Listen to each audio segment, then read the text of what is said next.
Bienvenue sur Horreur d'Asie, je suis votre narrateur Patrick. Aujourd'hui, je vous emmène au Japon, à Tokyo, pour une nouvelle histoire effrayante. Tout commence comme une simple tournée de livraison et un employé qui ne demandait qu'à faire son travail. Par malchance, il a littéralement ouvert une porte vers quelque chose d'inexplicable. Comme d'habitude, avant de démarrer l'histoire, n'oubliez pas de liker la vidéo et vous abonner si le contenu vous plaît. Et surtout, laissez-moi un commentaire pour me dire ce que vous auriez fait à la place de notre livreur. Cette histoire a été racontée par le petit frère de notre personnage principal. Son grand frère travaillait à Tokyo pour une grande entreprise de livraison. Pour l'histoire, on va l'appeler Haruto. Haruto avait déjà quelques années d'expérience. Sur le papier, livrer des colis, ça a l'air plutôt simple. En vrai, c'est brutal. Les heures s'étirent, les délais vous poursuivent et le poids des paquets vous casse le dos. Haruto passait ses journées à traverser la ville sans s'arrêter, à déposer un colis, puis un autre, puis un autre. En courant presque, avec à peine le temps de respirer. Un jour, un de ses collègues les plus proches, un certain Kenta, est tombé malade et a dû rester à l'hôpital quelques jours. La direction a demandé à Haruto s'il pouvait reprendre temporairement sa tournée. Haruto et Kenta étaient amis, alors il n'a pas hésité.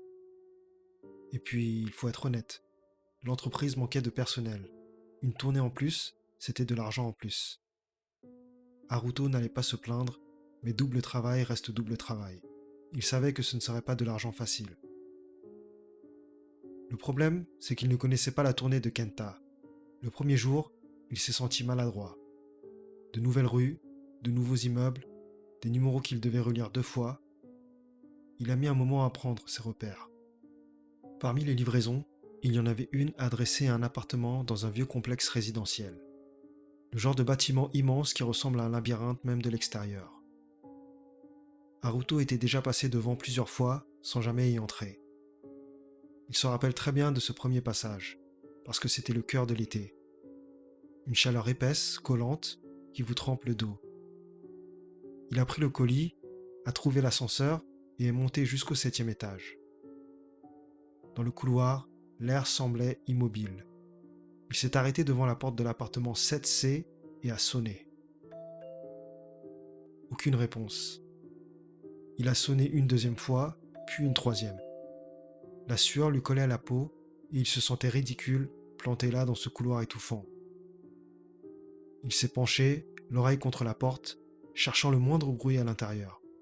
Quelque chose qui pourrait indiquer que le destinataire se trouvait bien là. Rien. Un silence total. Alors, il a soupiré, a tourné les talons, prêt à faire demi-tour pour quitter les lieux et rejoindre sa camionnette. Et c'est là qu'il a entendu un petit déclic. La porte s'est entr'ouverte. À travers l'étroit interstice, quelqu'un l'observait. Une femme. Au début, Haruto distinguait à peine son visage, caché derrière la porte.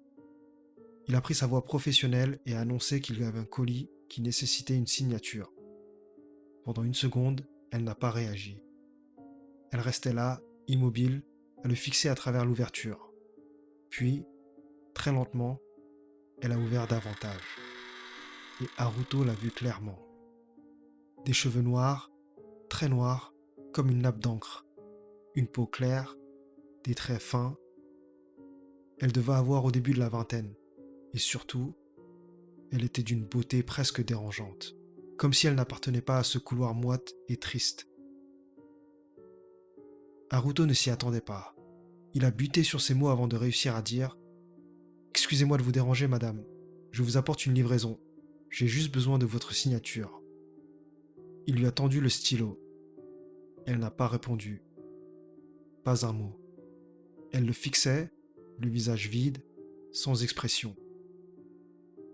Puis, elle a attrapé le stylo d'un geste brusque, a griffonné quelque chose, a pris le colis et a refermé la porte aussitôt. Haruto a cligné des yeux. C'était étrange, et franchement, un peu impoli.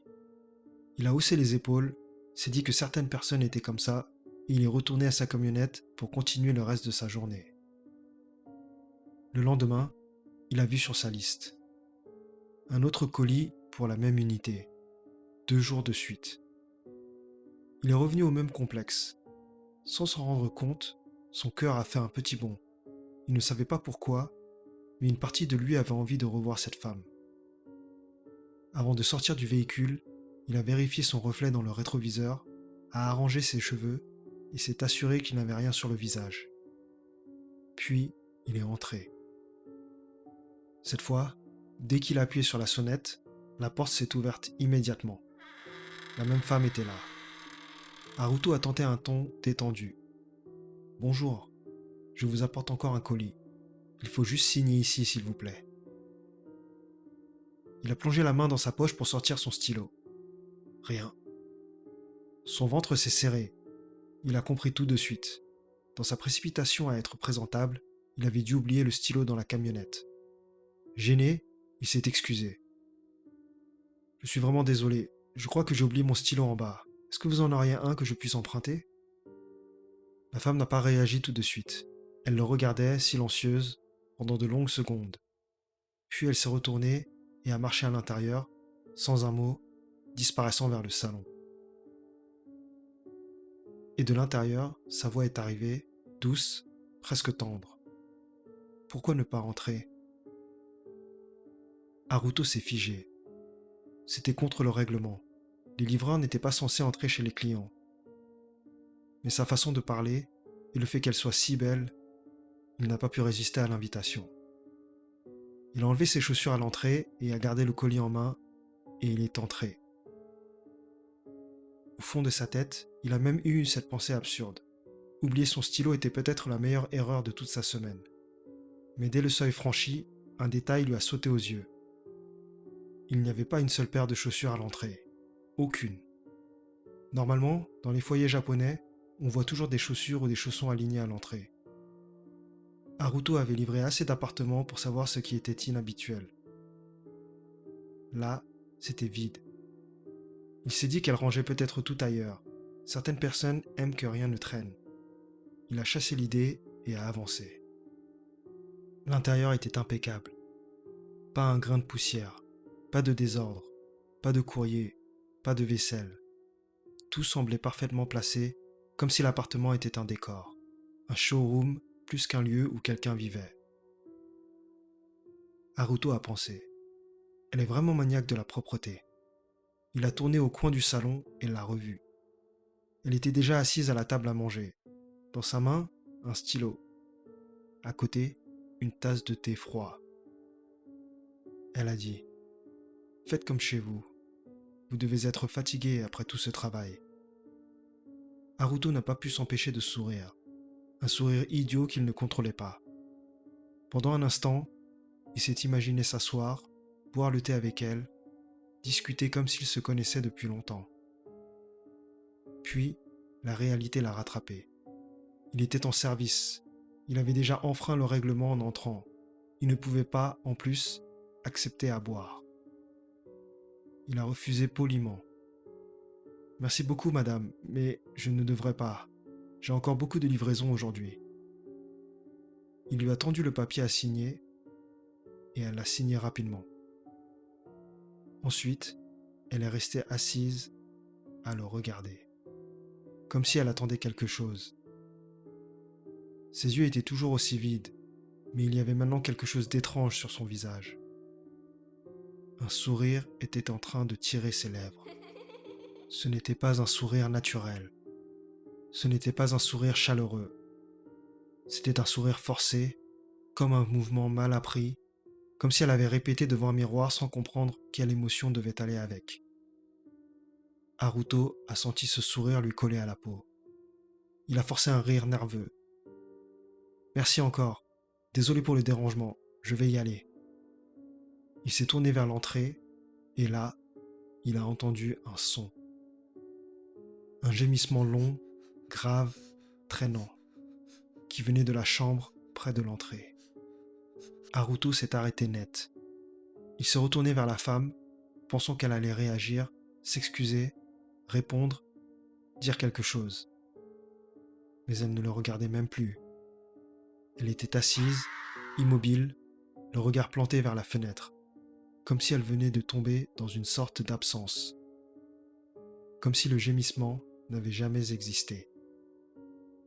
Haruto a hésité. Quelqu'un était malade? Un parent âgé peut-être? Il ne voulait pas se mêler de ce qui ne le regardait pas, et il était déjà en retard. Alors, il a incliné la tête poliment, a quitté l'appartement, et il est retourné à sa camionnette en essayant de repousser cette impression d'inconfort. Le lendemain matin, à l'agence de livraison, tout le personnel s'est réuni pour le briefing quotidien. Le superviseur s'est placé devant eux, bras croisés, l'air sévère. Nous avons reçu plusieurs plaintes récemment. Des clients disent que certains colis n'arrivent jamais. Je ne vais pas citer de nom, mais ça ne peut pas continuer. Notre réputation est en jeu. Soyez plus vigilants. Personne n'a répondu. L'ambiance est restée tendue quelques secondes. Puis, chacun est parti préparer sa journée. Haruto a consulté sa feuille de route et il l'a revue. Un autre colis pour le même complexe, le même appartement. Une petite étincelle d'excitation a traversé son ventre. C'était son dernier jour à couvrir la tournée de Kenta, sa dernière chance de revoir cette femme du 7C. Mais une autre partie de lui se souvenait de ce gémissement affreux, encore et encore. Ça le faisait frissonner. Qu'est-ce qu'il y avait dans cette chambre? La question l'a suivi toute la matinée. Et lorsqu'il est arrivé au complexe, la curiosité avait pris le dessus. Une curiosité si forte qu'il a fait exprès de refaire la même erreur. Il a laissé son stylo dans la camionnette. Il a sonné. Comme les fois précédentes, la porte s'est ouverte très vite. La même femme, le même visage, sans expression. Et là, Haruto a remarqué un détail qui l'a troublé. Elle portait exactement la même tenue que les 2 jours précédents. Il s'est excusé, encore, pour le stylo oublié. Elle s'est retournée en silence et s'est avancée vers le salon.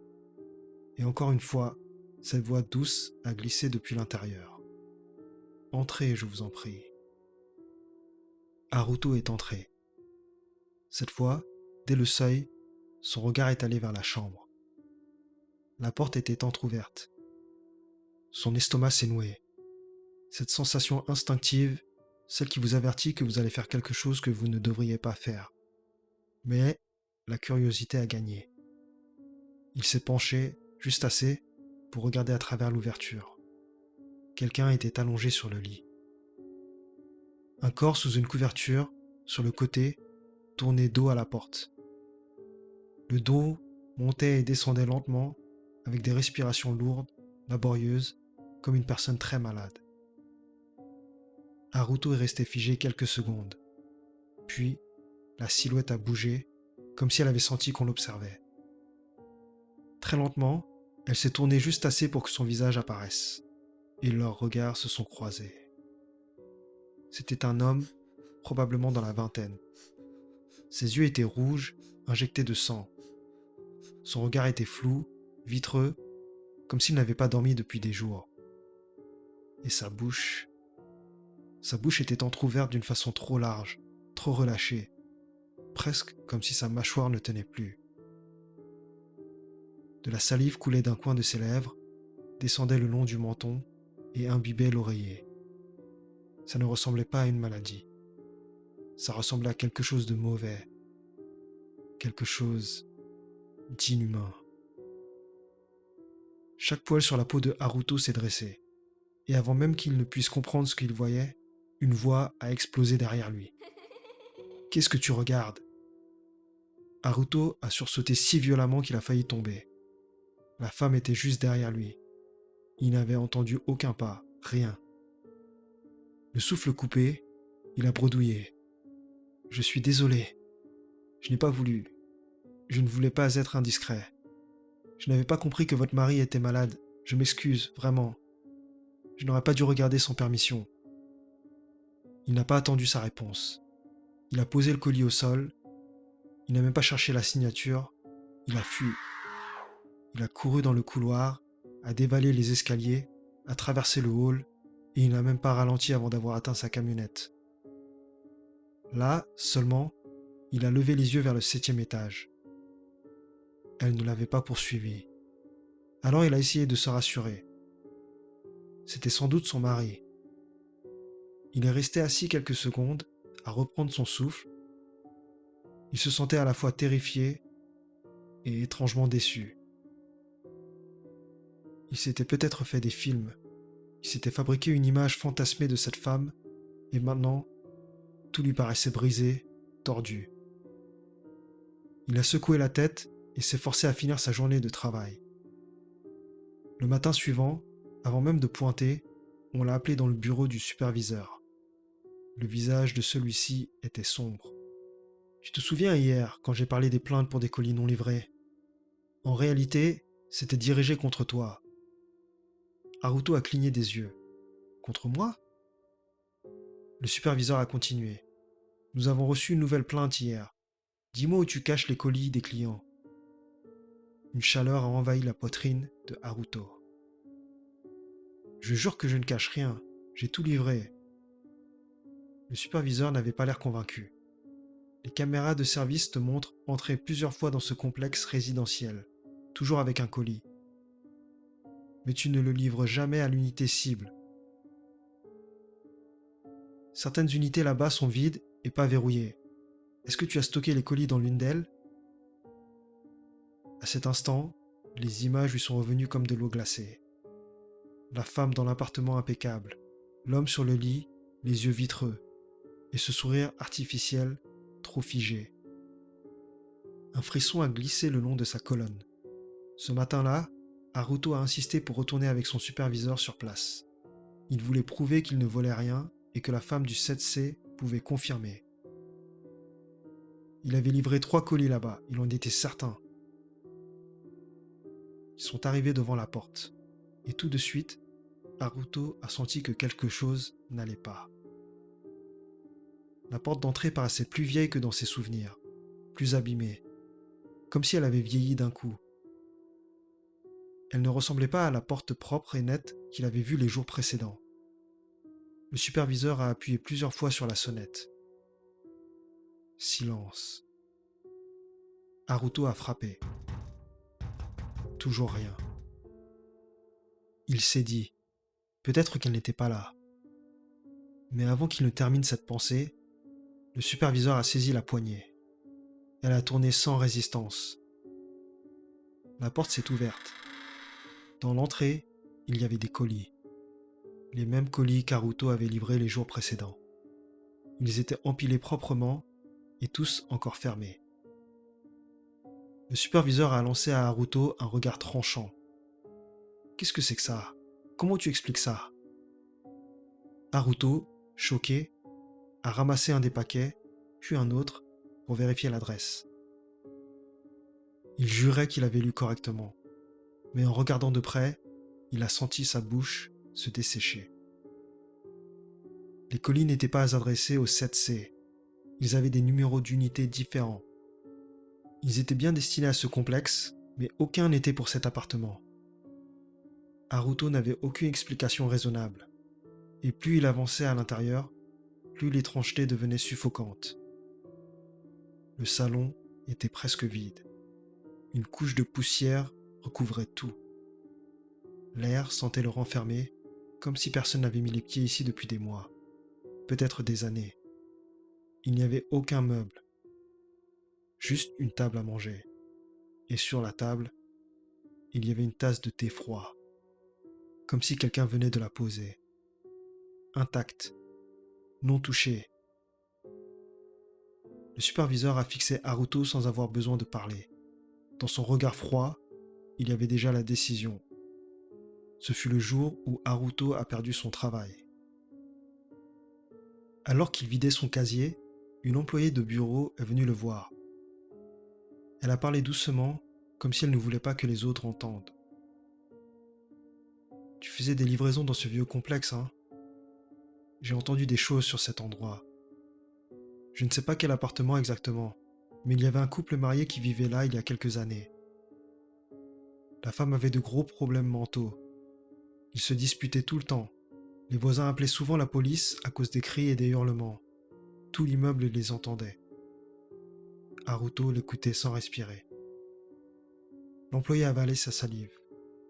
Une nuit, la femme a préparé une tasse de thé à son mari. Elle a mélangé du poison pour rats dedans. L'homme est mort dans cet appartement. Et après, elle s'est pendue là-bas. Elle a frissonné. Les gens disent que l'unité est vide depuis ce jour. Le ventre de Haruto s'est retourné.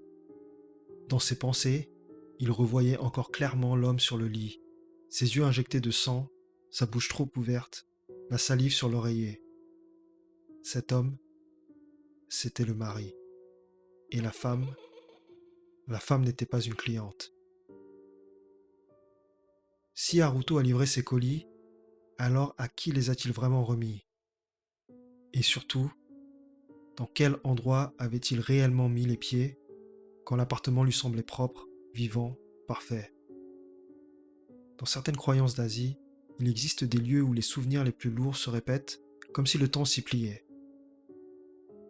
Des boucles qui rejouent un moment précis, le plus chargé en peur, en obsession, en culpabilité. Haruto, épuisé par le travail, perdu sur une nouvelle tournée, en plein été, dans un bâtiment qu'il ne connaissait pas, avait peut-être été exactement dans l'état où la frontière devient mince. Comme si, sans le savoir, il avait franchi une porte qui donnait non pas sur un appartement, mais sur un autre univers, sur une version figée du passé. Et cette tasse de thé froid, restée là, au milieu de la poussière, c'était peut-être le seul objet qui n'avait jamais cessé d'attendre. Alors, dites-moi, qu'est-ce qui est arrivé à Haruto d'après vous? Est-ce qu'il a été trompé par son propre épuisement, ou est-ce qu'il a vraiment rencontré quelque chose qui rejouait éternellement la même scène? Merci encore d'avoir regardé la vidéo. N'oubliez surtout pas de vous abonner.